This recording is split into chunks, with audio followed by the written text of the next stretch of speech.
To explain myself. This is started off of a conversation that I had with a young hippie who is coming to the youth open mic that I have, we started a discussion about R. Kelly. I was saying, well, I think R. Kelly is a horrible person and how he should go to prison. And he was like, man, he's done some good stuff too. Like, it's like just, you know, we're all particles, and if you put like good particles out there, you know, it's like he's done positive stuff. He worked real hard to get to where he is. And I was like, he statutory raped that girl and peed on her. So he should go to prison. So I wrote this poem sort of off of that, maybe. A whole isn't something. It's the absence of thingness. A mouth is both whole and thing.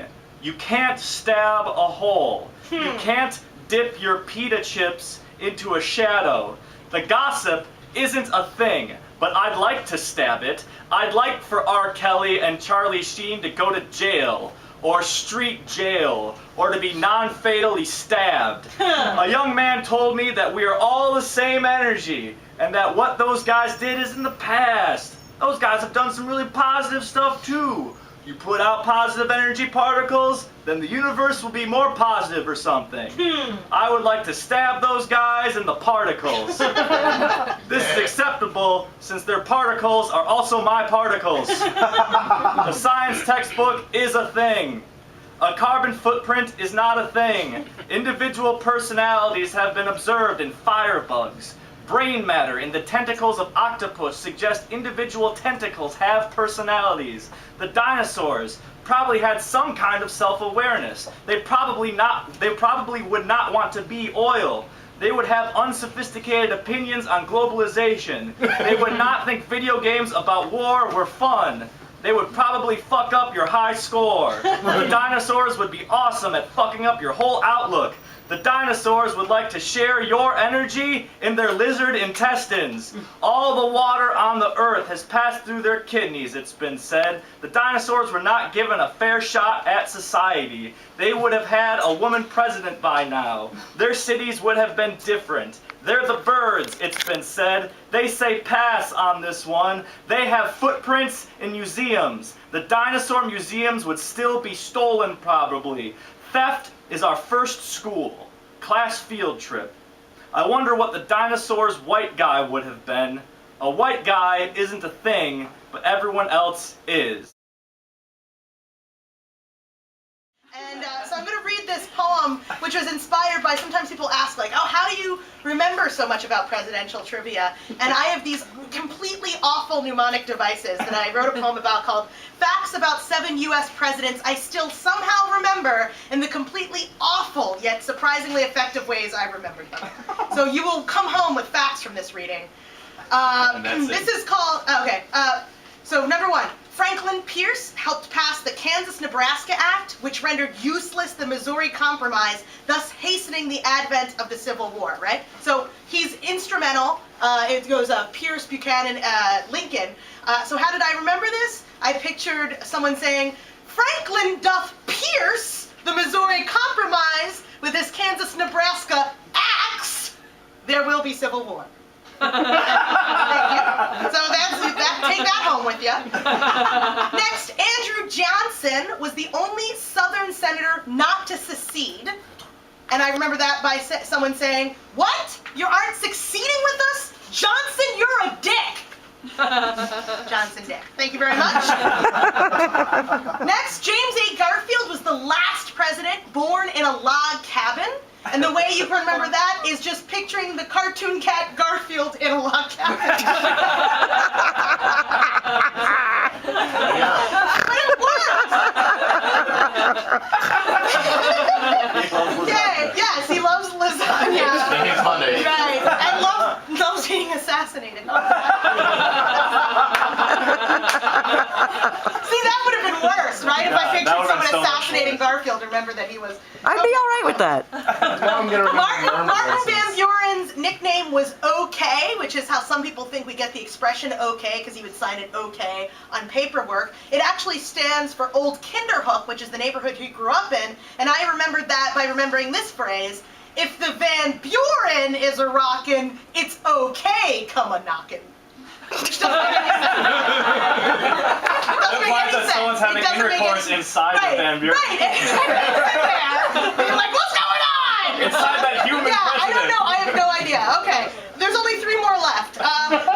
Chester A. Arthur was very well dressed and nicknamed the Gentleman Boss. And the way that I remember this is I just picture a pervy white guy in a white suit going, "Hey, I'm Chester." That's it for that.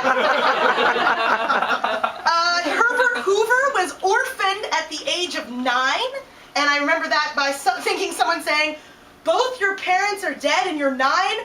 Hoover, it sucks to be you." Thank you. And this is the last one. Thank God.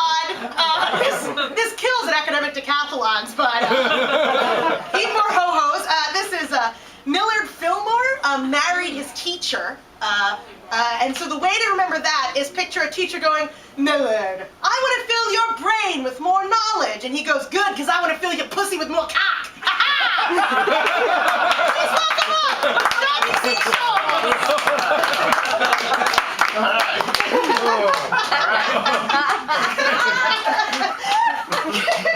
Take this stuff to schools. Okay.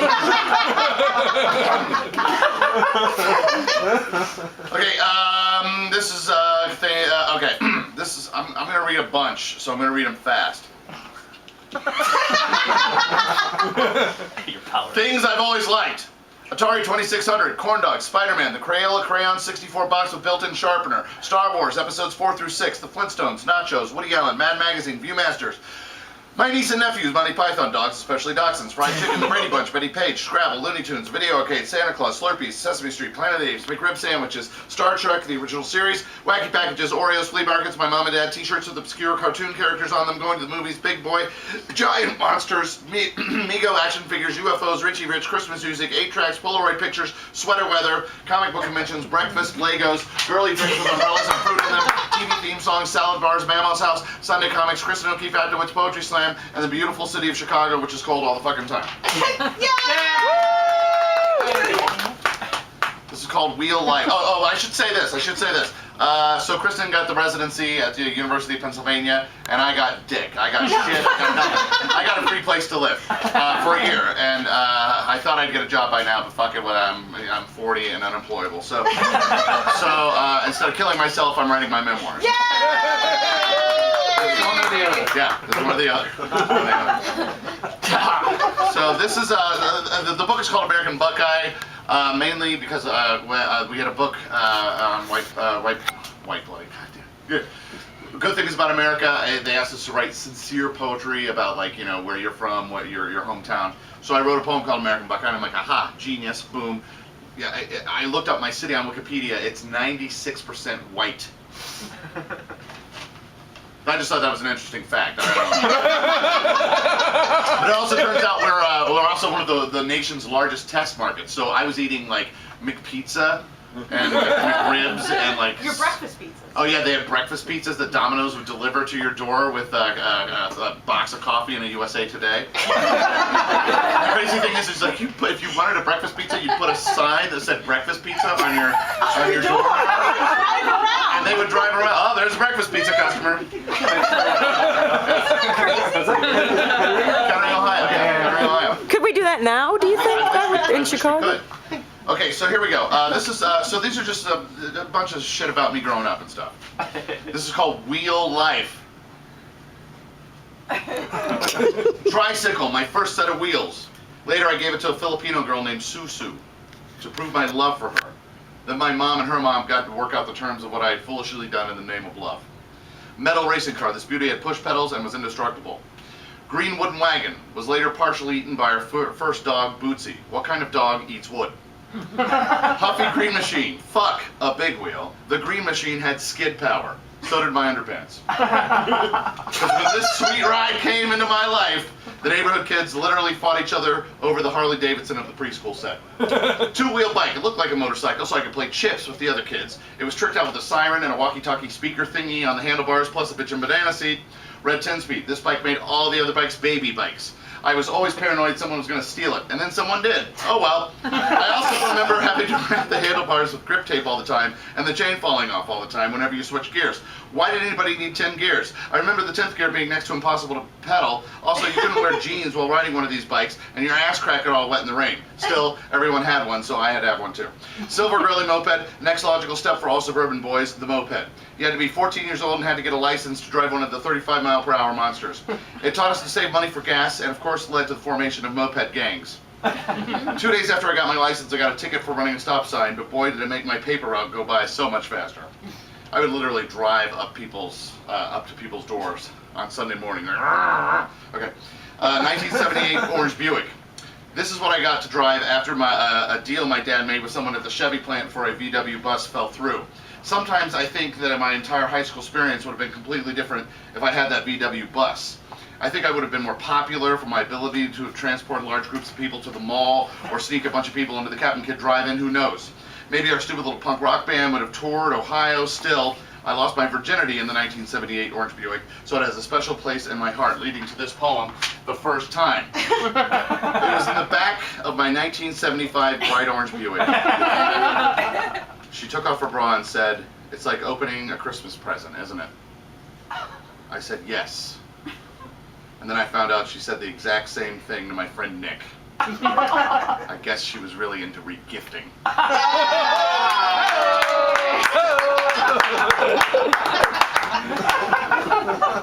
The classiest reading at Quimby's this year. To go along with that, thank you for your kind words, Robbie. That was really, really sweet. And what I like to do also is to do form poetry a lot. You know, like bring traditional forms into performance poetry.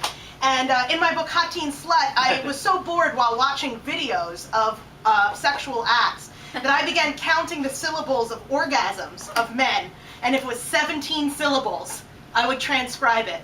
So these are called orgasm haikus, online porn video found poetry. And, I know there's some porn fans in the house, so if you know it, feel free to sing along. Okay. Don't stop fucking me with that big black cock of yours, sweet Lord Jesus! Yes! Haiku, thank you. Number 2. Yes, yes, yes, yes. Oh, yes. Yes, yes, yes, yes, yes, yes. Oh, yes, fuck shit.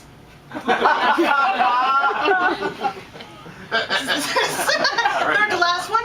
Take it, oh, man. Oh, shit. Man, watch out, I'm gonna fucking pop. And then he did.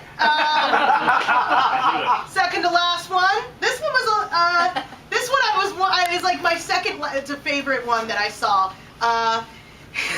So it was just this big guy, and he was like, "Here it comes, I'm ready, oh, here it comes, squeak!" That was it. It's like a little bit anticlimactic. I was like, "What's coming?" Ice cream?